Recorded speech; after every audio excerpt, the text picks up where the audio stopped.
es al pueblo de Israel en el antiguo pacto, y después una revelación específica que es en el nuevo pacto a través de Jesucristo. Leíamos Hebreos, ¿no? Dios hablando de muchas formas, por mucho tiempo a través de los profetas, ahora nos habla a través del Hijo.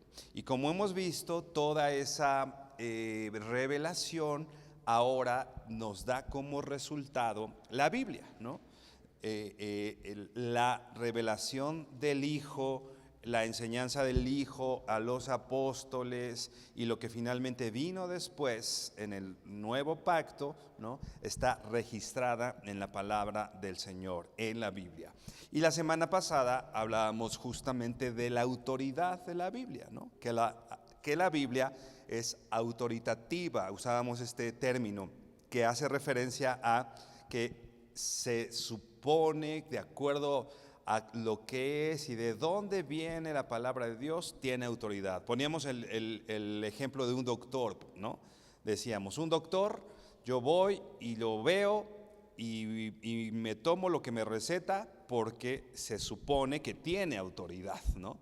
Entonces yo voy y gasto comprando los medicamentos, y no solo gasto, sino que me los tomo. ¿Por qué? Porque este doctor representa una autoridad, ¿no? Para que yo, con toda la autoridad de su cédula profesional, puede prescribir medicamentos, y yo tengo la seguridad que eso, pues bueno, puede resultar en algo positivo para mi salud, ¿no?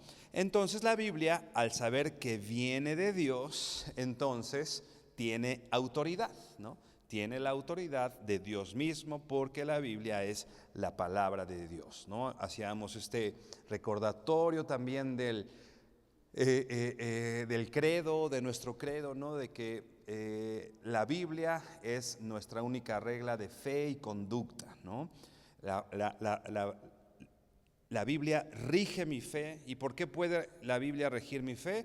Porque es la palabra de Dios, porque tiene la autoridad de Dios mismo. ¿Y por qué la Biblia puede regir mi conducta? Porque tiene la autoridad de Dios mismo, ¿no? Entonces, bajo esos parámetros, yo puedo tener muy clara la autoridad de las Escrituras. Hoy vamos a ver, siguiendo en este tema de las Escrituras o hablando de la Biblia, un tema importante. Ya vimos la autoridad de la Biblia, y hoy vamos a ver la veracidad de las Escrituras. La Biblia es veraz. Ve por favor a Romanos 3, verso 4. Romanos 3, verso 4. En la mayoría de ocasiones, otra vez te voy a estar leyendo la Nueva Biblia de las Américas, aunque en su momento podremos consultar alguna otra versión, pero recuerda, tú puedes estar checando la versión que tú tengas ahí a la mano. Romanos 3, verso 4 dice, de ningún modo, antes bien, sea hallado Dios veraz, aunque todo hombre sea hallado mentiroso, como está escrito, para que seas justificado en tus palabras y venzas cuando seas juzgado. El apóstol Pablo está hablando en un contexto, en algunas circunstancias, también está hablando un poquito de la ley y de algunas cosas muy particulares para la iglesia en Roma y a la situación que él está escribiendo, pero una expresión a la que hoy vamos a ponerle la lupa es, de ningún modo, dice, antes bien sea hallado Dios veraz. Esta expresión veraz la estaremos viendo un poquito más adelante, pero podemos resumir en que Dios es hallado veraz, o sea que en Dios se encuentra la verdad, ¿no? Y esto confrontado contra los hombres, dice, se ha hallado Dios veraz, aunque todo hombre sea hallado mentiroso, ¿no? Podemos pensar, ¿no? Está la palabra bendita de Dios y está la palabra del hombre. ¿A quién le creemos? ¿No? Definitivamente a Dios, porque comprobado está además que el hombre miente, ¿no? El hombre miente por naturaleza, el hombre por muchas razones puede ocupar mentir, puede decir cosas alejadas a la realidad, que esta cuestión de verdad tiene mucho que ver con lo que es en realidad las cosas, ¿no? Y entonces, si nosotros enfrentamos la supuesta verdad de los hombres, ¿no?, con la verdad de Dios, entonces quien es hallado mentiroso no es Dios, quien es hallado mentiroso es el ser humano. Se ha hallado el hombre mentiroso y Dios es veraz, ¿no? ¿Qué quiere decir esta palabra veraz? Literalmente quiere decir caracterizado por decir la verdad. En resumen, Dios no puede mentir y no puede hablar falsedades. Dios no puede mentir y no puede hablar falsedades. Ve ahora por favor a Tito. Tito capítulo 1, vamos a leer versos 1 y 2.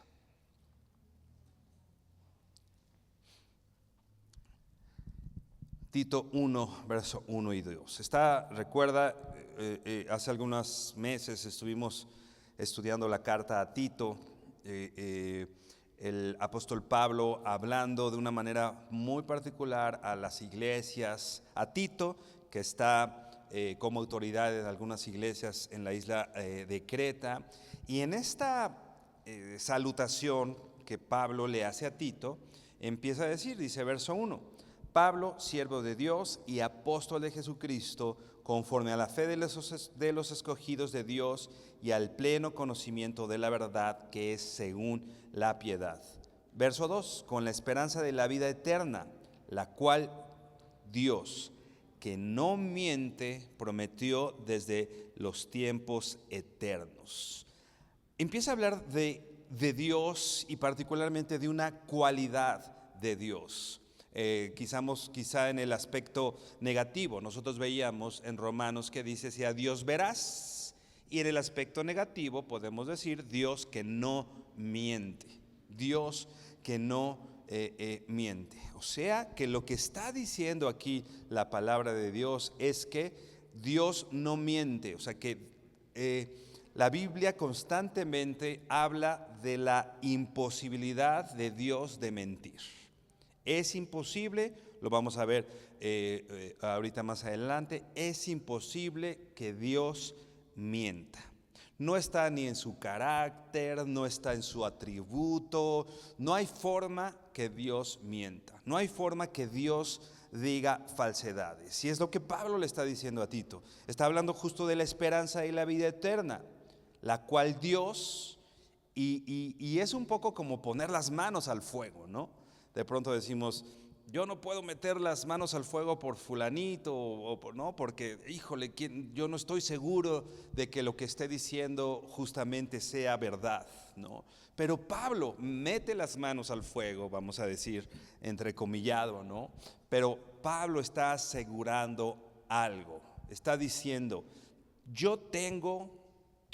la iglesia en Creta, Tito, tiene la esperanza de la vida eterna, porque Dios que no miente la ha prometido.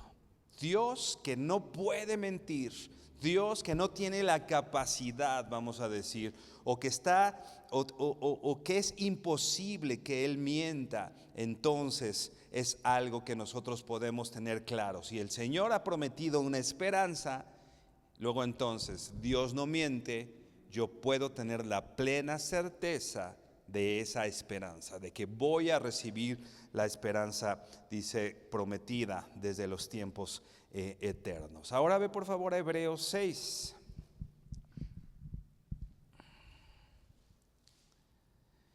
Hebreos 6, vamos a ver 16 al 18.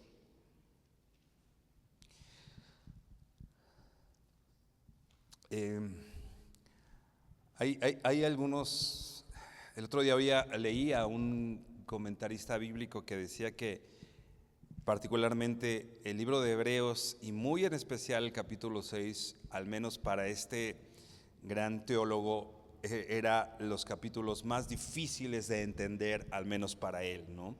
Así que sí, definitivamente Hebreos 6, ¿no? Tiene algo en particular que es muy, muy profundo, verdades muy profundas.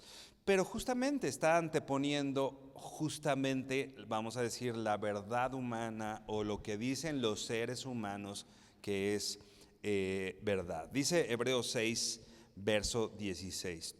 Porque los hombres ciertamente juran por uno mayor que ellos, y para ellos el fin de toda controversia es el juramento para confirmación.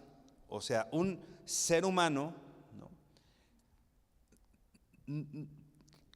Como no es veraz el ser humano, como cabe la posibilidad de que el ser humano mienta, porque el ser humano mentimos, dijo el otro, entonces él tiene que hacer algo, jurar o anteponer en su palabra a alguien mayor que él, ¿no? Entonces, por eso es que en algunas culturas, particularmente el pueblo de Israel, hacían esta cosa del juramento, ¿no? Juro ante Dios, ¿no?, que lo que estoy diciendo, porque, repito, al no haber tanta credibilidad entre nosotros, le da un poco de más credibilidad poner a Dios delante de cierta declaración, ¿no? Por eso tú has visto las películas, los juicios en Estados Unidos, ¿no?, que ponen una Biblia y jura decir la verdad y nada más que la verdad, ¿no? Y en la Biblia, delante de Dios, ¿no?, dándole solemnidad, ¿no? Y asegurando que una persona, asegurando entre comillas, porque aún sobre los juramentos la gente miente, ¿no? Pero bueno, dándole una mayor posibilidad a que lo que está diciendo esta persona es cierto. Pero por eso tiene que anteponer a alguien más grande, porque el ser humano, repito, no tiene esa confianza de manera natural. Es por eso de que dice aquí, porque los hombres ciertamente juran por uno mayor que ellos, y para ellos el fin de toda controversia es el juramento para confirmación. O sea, cuando ellos ya juraron por Dios, ¿no?, yo ya juré, entonces ya se termina el asunto, porque se antepone que si ya metí a Dios en esto es porque es cierto lo que estoy diciendo. Pero dice el verso 17, por lo cual, queriendo mostrar más abundantemente a los herederos de la promesa la inmutabilidad de su consejo, interpuso juramento, ¿no?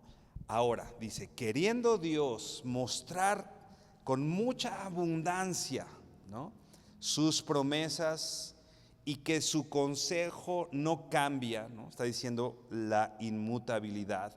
O sea, no cambia su consejo, su palabra no cambia, lo que él ha dicho no cambia, dice, interpuso juramento, ¿no? Hay un juramento. Dios juró, sí, dice el verso 18, para que por dos cosas inmutables, o sea, dos cosas que no cambian, y dice aquí, en las cuales es imposible que Dios mienta, tengamos un fortísimo consuelo los que hemos acudido para asirnos de la esperanza puesta delante de nosotros.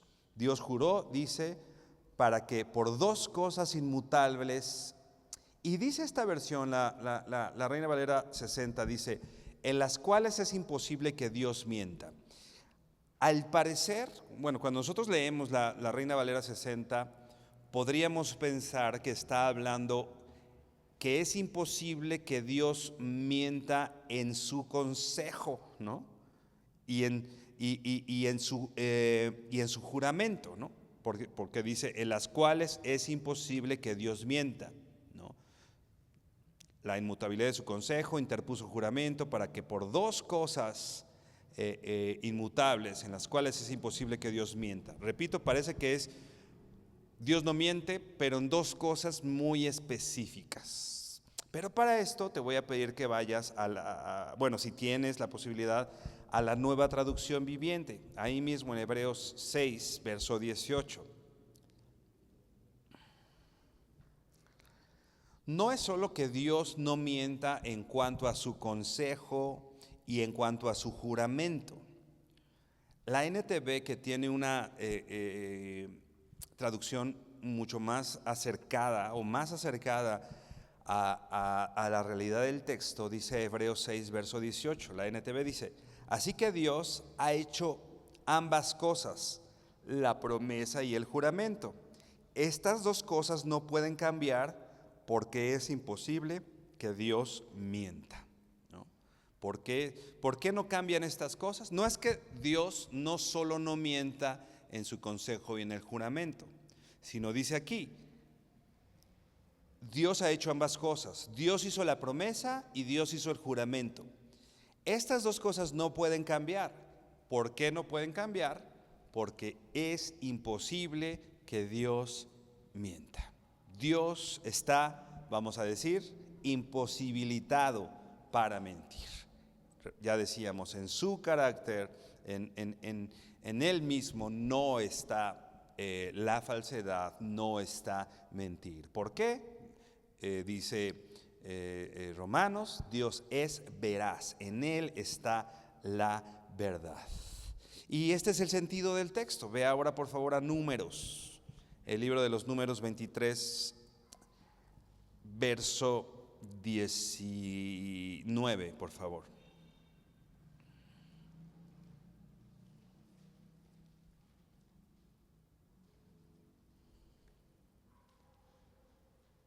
Dice así, Números 23, 19. Dios no es hombre para que mienta, ni hijo de hombre para que se arrepienta. Lo ha dicho a él y no lo hará, ha hablado y no lo cumplirá. ¿Qué está diciendo el libro de los Números? Dios no es hombre para que mienta. O sea, esta cuestión de la mentira es una característica, es una condición, es algo humano, ¿no? Es algo que los hombres sí hacen, ya lo mencionamos, ¿no? Por eso dice, Dios no es hombre para que mienta, porque ¿quiénes son los que mienten? Los hombres, ¿no? Sea Dios veraz y todo hombre mentiroso. Tú y yo mentimos, ¿no? ¿O hay alguien aquí que no haya mentido? No, ¿verdad? Si no, para añadirle aquí un texto a la Biblia, pero no, ¿verdad? Dios no es hombre para que mienta. Dios no es hombre, ni es hijo de hombre para que se arrepienta, o para que cambie su parecer, o que para que cambie su dicho, su consejo, para que cambie su juramento. Lo que Él dijo, lo va a hacer. Si Dios dijo que va a hacer algo, podemos confiar en que lo va a hacer. Si Él habló y dijo que podíamos tener esperanza en Él, tengamos esperanza en Él, porque Él no miente, ¿no? Que es lo que dice Hebreos, ¿no? Porque Dios habla verdades, ¿no? Entonces, llegamos a una conclusión, ¿no? Todas las palabras de la Biblia son verdad y sin error. ¿Por qué? Porque vienen de parte de Dios. La Biblia es la palabra de Dios. Y la Biblia, al ser la palabra de Dios, entonces la Biblia o las Escrituras puntualmente son inerrantes. Vamos a ver la semana que entra, nos vamos a enfocar mucho más a este concepto o a esta cualidad de la palabra de Dios, de la inerrancia bíblica, ¿no? Pero bueno, si Dios no dice mentiras, si Dios es veraz, si Dios es imposible que mienta, entonces nosotros podemos concluir, no hay falsedad en la Biblia, porque la Biblia es la palabra de Dios. La Biblia, de acuerdo a 2 a Timoteo, dice es inspirada por Dios, ¿no? Y lo que hemos hablado con respecto a la inspiración, la palabra inspiración no solo quiere decir lo que nos imaginamos que es como solamente como inhalar, sino implica las dos cosas, inhalar y exhalar. Entonces podríamos decir, ¿no? O se podría haber traducido el texto, toda la Biblia es exhalada por Dios. Dios la habló, ¿no? Finalmente cuando tú hablas, ¿no? Sacas aire, ¿no?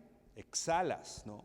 Entonces la Biblia es exhalada por Dios, ¿no? Entonces las palabras de la Biblia son palabras de Dios. Y como Dios no puede mentir, como Dios no habla con falsedad, entonces podemos concluir que en la Biblia no hay falsedad y no hay error. Son conceptos que más adelante vamos a ver con más calma, esto de la falsedad y esto del error en la inerrancia de la Biblia. Pero ve por favor a Proverbios 30, verso 5. Proverbios 30, verso 5.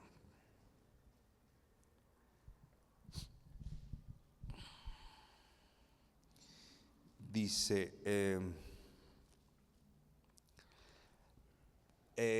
la Nueva Biblia de las Américas dice: probada es toda la palabra de Dios, Él es escudo para los que en Él se refugian.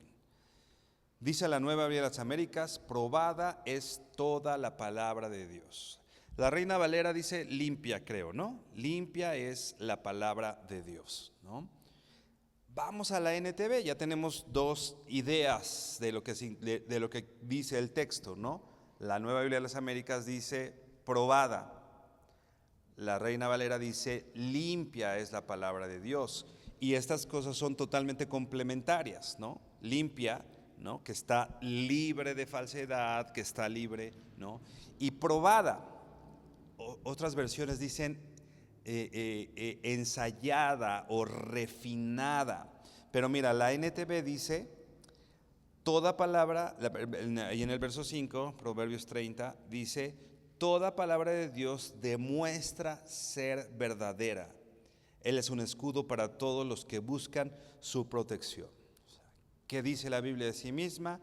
Toda palabra de Dios demuestra ser verdadera. ¿Qué tiene que ver con esta expresión ensayada, probada, es limpia? Justamente esto que dice la NTV. La Biblia, la palabra de Dios, ha demostrado constantemente ser verdad. Hemos hablado en algún momento de la evidencia interna, y que básicamente en nuestros estudios nos estamos enfocando más a la evidencia interna, a lo que dice la Biblia de sí misma, ¿no? No nos estamos enfocando más que a la evidencia interna. Pero es un hecho esta cuestión de la evidencia externa de la Biblia, ¿no? Que repito, aunque en este estudio no le estamos dando demasiado peso, pero la realidad es que la evidencia externa existe, ¿no? Las cosas que los profetas dijeron, ¿no? Gran parte de la profecía que los profetas del Antiguo Testamento dijeron, por ejemplo, ha sido probado, ¿no? Que gran parte de esa profecía fue cumplida en Cristo, ¿no? Entonces, la Biblia ha probado, ha demostrado ser verdadera, ¿no? Lo que los profetas le dijeron al pueblo de Israel que les iba a pasar, ¿te acuerdas? Que si no se arrepienten y no, va a venir otro pueblo que los va a saquear. Probó ser verdadera, ¿no? Así, la Biblia constantemente ha probado su veracidad en toda, incluso esta evidencia externa. Históricamente, ¿no? Los nombres de ciudades son ciudades que existen, que están, personajes, Darío, Ciro, Nerón, se puede probar históricamente la existencia de Pablo, de Juan, de una facción, vamos a decir, religiosa, ¿no? Digo entre comillas porque, bueno, así los historiadores lo ponen, ¿no?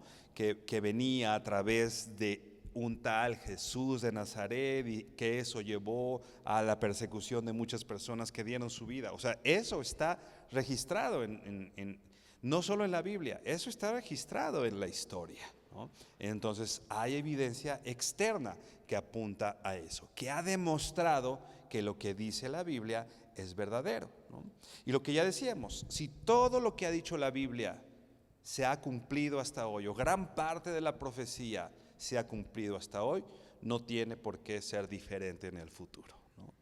O se ha cumplido, y si no se ha cumplido, se cumplirá tarde o temprano. Lo que la Biblia dice es veraz, ha demostrado ser verdadero y en su momento demostrará o dará la prueba de que en efecto es cierto. Y dice el verso 6 aquí en Proverbios 30, bueno, otra vez desde el verso 5 dice: toda palabra de Dios demuestra ser verdadera. Él es un escudo para todos los que buscan su protección. Y dice el verso 6, no agregues nada a sus palabras o podría reprenderte y ponerle al descubierto como un mentiroso. ¿Qué es lo que dice? No agregues nada a la Biblia. Por eso nuestra labor, ¿no?, como hijos de Dios, como alguien que enseña la palabra de Dios, como alguien que predique el evangelio, nuestra labor no es agregarle absolutamente nada a la Biblia, ¿no? A veces como que uno cree que es más bueno que Dios o más amoroso que Dios, ¿no?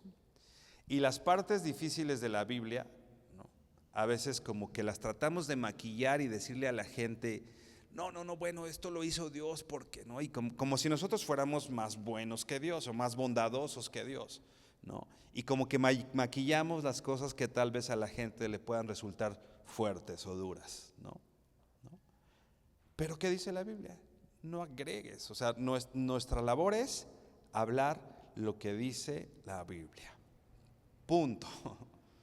Les he enseñado, decía el apóstol Pablo, a no pensar nada más allá de lo que está escrito. Hermano, ¿cuál es tu labor cuando predicas el evangelio, cuando enseñas o le hablas la palabra de Dios a un hermano, ¿no?, a tu familia, a tus hijos? ¿Cuál es nuestra labor al estar enseñando aquí? Solamente hablar lo que dice la Biblia, llegar a una correcta interpretación del texto, sin agregarle, sin quitarle, porque dice aquí: no agregues nada a sus palabras o podría reprenderte y ponerte al descubierto como un mentiroso, ¿no? Porque, otra vez, si yo le agrego cosas a la Biblia, sea Dios veraz y todo hombre mentiroso, ¿no? El hombre es capaz de mentir y miente habitualmente. Entonces, si en la palabra de Dios está involucrada el pensamiento humano, etcétera, ¿no?, el resultado puede ser que evidentemente nuestras mentiras van a salir a la luz. Por eso, hablar de lo que dice la Biblia. Hay cosas que... Me acuerdo que cuando recién me casé, tenía poquito de casado, y tuve que ir a dar un estudio de matrimonios. Hoy tengo ya casi 20 años de casado, gracias a Dios, pero tenía, no sé, meses de casado. Y entonces yo así, tengo meses de casado, ¿qué les voy a decir en un estudio de matrimonios?, ¿no? Es así como que no me sentía capaz. Y entonces alguien me dijo: pues es que no vas a hablar de ti, vas a hablar de lo que dice la Biblia. O sea, no vas a hablar tú como un ejemplo del matrimonio. O sea, ¿qué tienes que hablar? Lo que dice la Biblia. No vas a hablar de tu matrimonio, vas a hablar de lo que dice la Biblia con respecto al matrimonio, ¿no? Y es lo que nosotros estamos haciendo aquí. Yo no estoy hablando, o nos libre Dios de hablar de nuestras propias experiencias o de mi perspectiva o de cómo yo veo ciertas situaciones. No le agregues, no le quites nada. Hay algo, y hay un ejemplo que pone un teólogo que dice: definitivamente los predicadores hablan la Biblia, ¿no? Y aunque la Biblia, dice, pone este ejemplo, ¿no?, viaja por el agua de la palabra viaja por un tubo de cobre, dice, ¿no? A veces ese tubo de cobre sí le deja cierto saborcito, ¿no? O sea, sí deja, aunque pase el agua tal cual, pues bueno, sí uno se da cuenta que estuvo en un tubo de cobre, ¿no? O cuando el agua está puesta en un jarrito de esos de barro, ¿no?, lo pruebas y pues sabe a barro de alguna manera. Sí, de alguna manera definitivamente hay algo de nosotros cuando lo decimos, ¿no? Pero esto no implica que estamos hablando falsedad o estoy hablando de mí, pues sino pues definitivamente estamos aquí y uno dice sus expresiones y uno habla y sí, pues de pronto sabe un poco a tubo, ¿no? Pero la idea es que la palabra de Dios vaya tal cual y llegue como Dios quiere o como Dios ha pensado, ¿no? Entonces, por eso dice la Reina Valera, que es limpia, ¿no? Limpia, ¿no? La palabra de Dios, limpia es la palabra de Dios, ¿no? O sea, libre de todas esas cosas, ¿no? Libre de esta confusión, libre de esos errores, ¿no? Y la Biblia finalmente, ¿no? El mismo Jesús decía, ve por favor a Mateo 24:35. La Biblia tiene una perspectiva no humana, no humana. Ya decía yo un poquito esta cuestión de que sabe, a veces trae un cierto saborcito de tubo o de barro, ¿no? Pero hay algo importante que debemos considerar y que le da veracidad a las Escrituras, o que nos muestra, que hace evidente que la palabra de Dios es veraz, ¿no?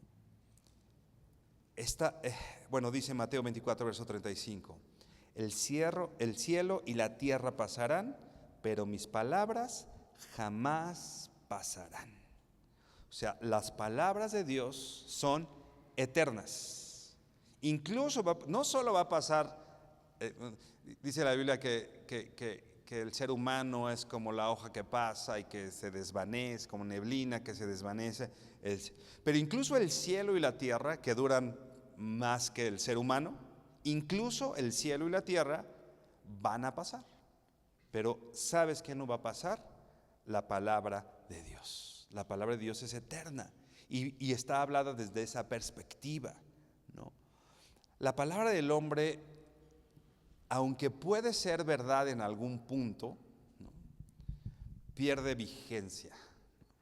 Lo que fue cierto hace 100 años, hoy ya no es tan cierto, ¿no? Aunque hace 100 años podría parecer algo verdad, ¿no?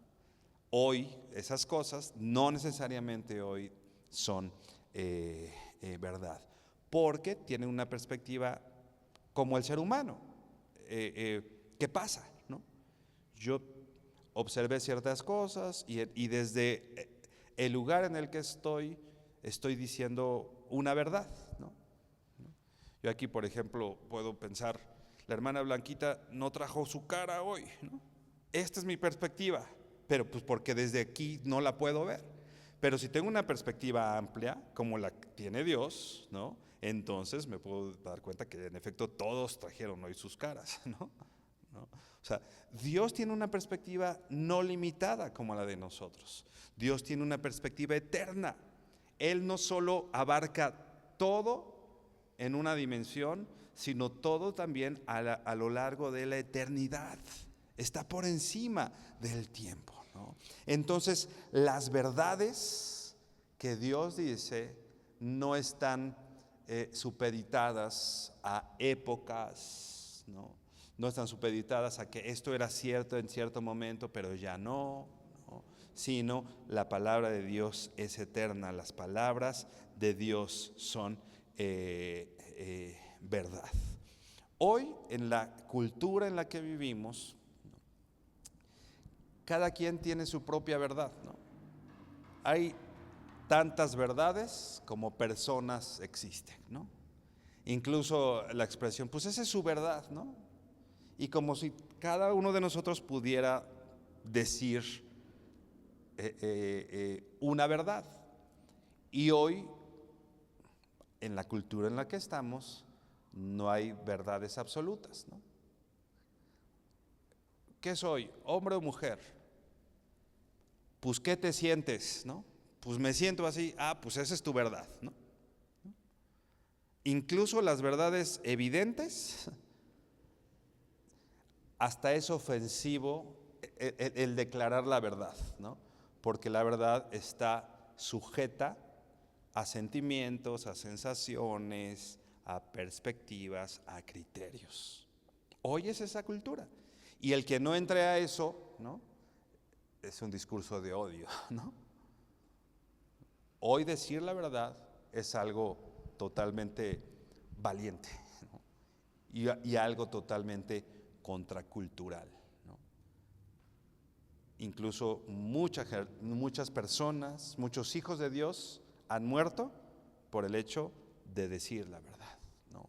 Y hoy hay personas que siguen muriendo por decir la verdad, que repito, no es negociable o no es algo que una persona esté pensando.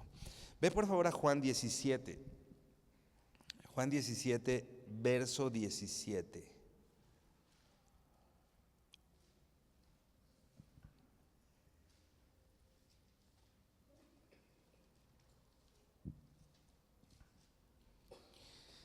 Dice así: santifícalos en tu verdad, tu palabra es verdad. Está hablando Jesucristo, ¿no? Está hablando Jesús y está haciendo una oración muy cercano ya al momento de ser entregado y morir, ¿no?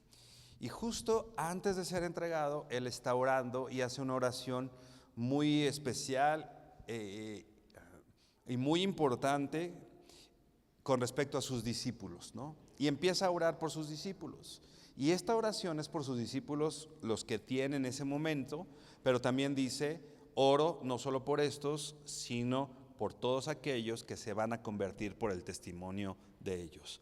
Finalmente está hablando de todos sus discípulos, ¿no? No solo de los 12, sino los discípulos que finalmente nos íbamos a convertir o íbamos a venir a los pies de Jesús por el testimonio también dado por los apóstoles de Jesucristo. Y en medio de esta oración dice algo: santifícalos en tu verdad. Esta expresión santificar no ahondaremos demasiado, pero literalmente quiere decir apartados, ¿no? Apartados con un propósito específico, un propósito particular. Entonces dice: santifícalos, apártalos, dales esta unidad y esta cohesión en la verdad. Y dice: tu palabra es verdad.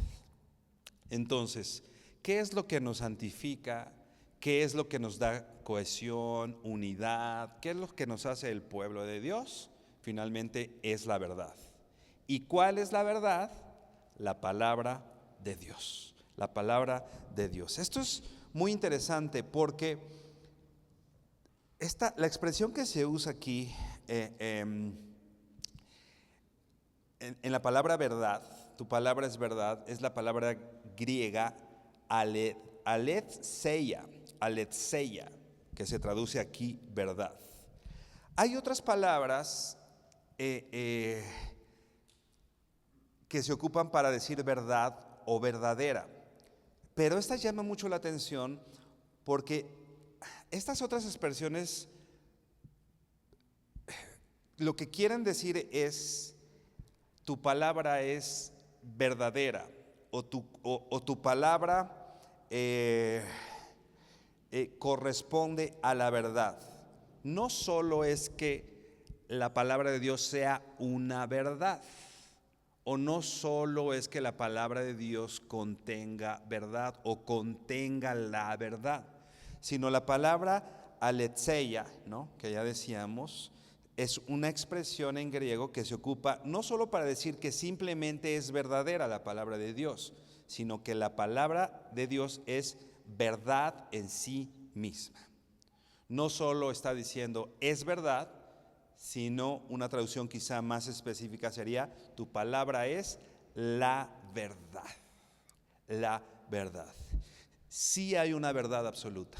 Sí hay una verdad absoluta y que por supuesto no está en nosotros, no en el sentido humano, ¿no? Todo hombre es mentiroso, ¿no? Sí hay una verdad absoluta y esta verdad es la palabra de Dios. La palabra de Dios no solo contiene la verdad, la palabra de Dios no solo es verdadera, sino la palabra de Dios es la verdad. Es toda esta característica. Es una diferencia importante, ¿no? no solo es verdadera o no se ajusta a una verdad que es más suprema, ¿no? Sino más bien la palabra de Dios es esa verdad suprema, ¿no?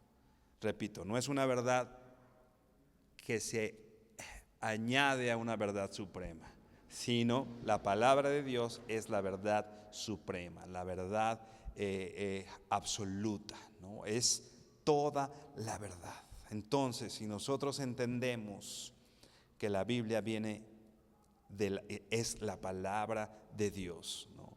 Y que la palabra de Dios es veraz, no contiene falsedad, no contiene mentira, ¿no? Entonces nosotros sabremos que la Biblia, al ser la palabra de Dios, es en sí misma la verdad. Como ya decíamos, algo totalmente contracultural, es algo que hoy alguien que dice tener la verdad se le toma por intolerante, por un chorro de cosas, ¿no?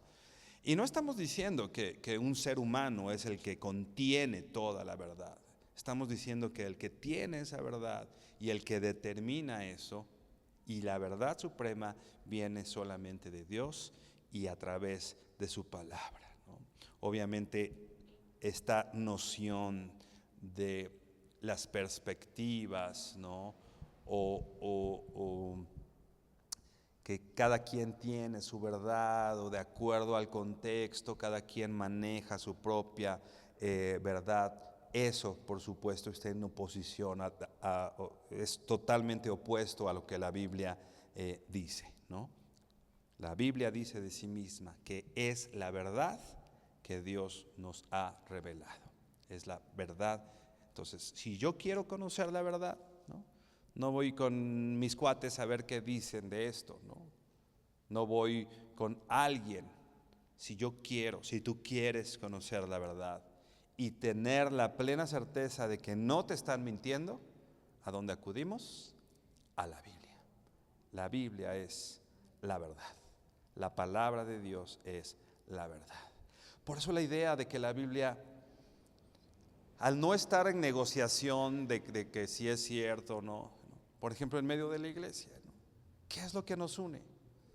Cada uno de los de aquí podemos tener perspectivas diferentes sobre diferentes, de acuerdo a nuestra cultura, de acuerdo a dónde crecimos, los libros que hemos leído, la cuestión, hemos sido expuestos a ciertas expresiones artísticas, hasta los programas de televisión pueden estar formando cosas en nuestro cerebro, ¿no? Y esa no es la verdad que nos une, esos son nuestros criterios. La verdad que nos une es lo que dice la palabra de Dios, es la contenido. Entonces, ¿qué nos da unidad entre nosotros, hermano? ¿No? La Biblia. O sea, ¿qué nos conviene para propiciar la comunión entre la iglesia? Es cuando nos reunimos a estudiar la Biblia, ¿no? Cuando nos reunimos a estudiar la palabra de Dios. Santifícalos en tu verdad, apártalos en tu verdad, hazlos uno, ¿no? Porque la oración de Jesús era justamente esa: así como tú y yo somos uno, que ellos sean uno. Y luego entonces santifícalos en tu verdad, tu palabra es verdad. Nos es muy conveniente, hermano, estudiar la palabra de Dios, ¿no? Y es algo que cuesta mucho trabajo, porque por más que de pronto insistes a personas, ¿no? Estudia, necesitas, ¿qué tengo que hacer? Pues estudia, métete a un estudio bíblico. O sea, gracias a Dios hay provisión de alimento en casa, ¿no? Y hay estudios de matrimonios, de jóvenes, de doctrina bíblica, o sea, los domingos. Gracias a Dios ha provisto muchos estudios bíblicos discipulados aquí en casa. El Señor ha formado maestros, por supuesto no perfectos, pero gente que se ha puesto en la brecha, ¿no? para enseñar, ¿no? Con toda la responsabilidad que esto implica, hermano. Entonces es buen momento de aprovechar esto, ¿no?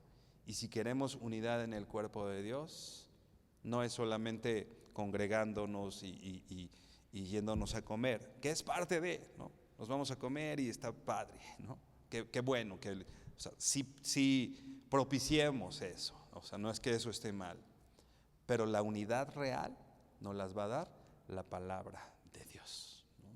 Inclina tu rostro y oramos juntos. Bendito Señor, te damos gracias por tu palabra,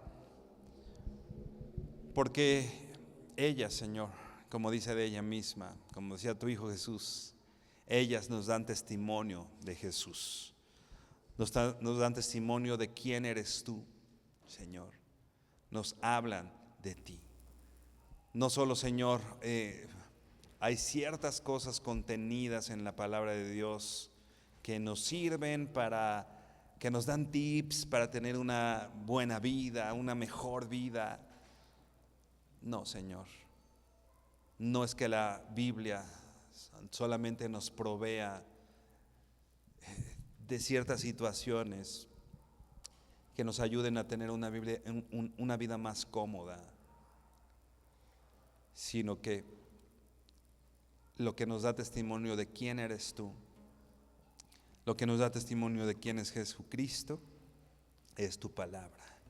Y todo lo que nosotros queremos saber con respecto a ti, si nuestro interés es conocerte, Señor, lo vamos a encontrar en la Biblia, Señor. Gracias por acercarte a nosotros, Señor. Gracias por acercarte a cada uno de nosotros a través de tu palabra. Porque como hemos visto, el cielo y la tierra pasarán, pero todas las cosas que tú has dicho son eternas y han de permanecer, Señor. Porque tú eres veraz y porque tú no eres un hombre para mentir. Así que podemos tener la plena certeza y confianza que en ti está contenida la verdad, Señor, que tu palabra es la verdad. Y gracias por ponerla a disposición de nosotros, Señor. Gracias, Señor, por hablarnos a través de ella, por hablarnos de ti, Dios. Gracias por mis hermanos que están hoy aquí.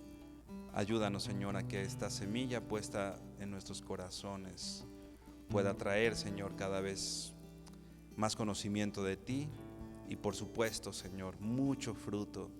Ese fruto que sea evidente en nuestras familias, en nuestra iglesia, en nuestro país, en nuestra ciudad, Señor. Permite que traigamos mucho fruto, Dios. Te bendecimos, Señor, y te damos gracias en el nombre de Jesús. Amén y amén. Mi hermano, que el Señor te bendiga.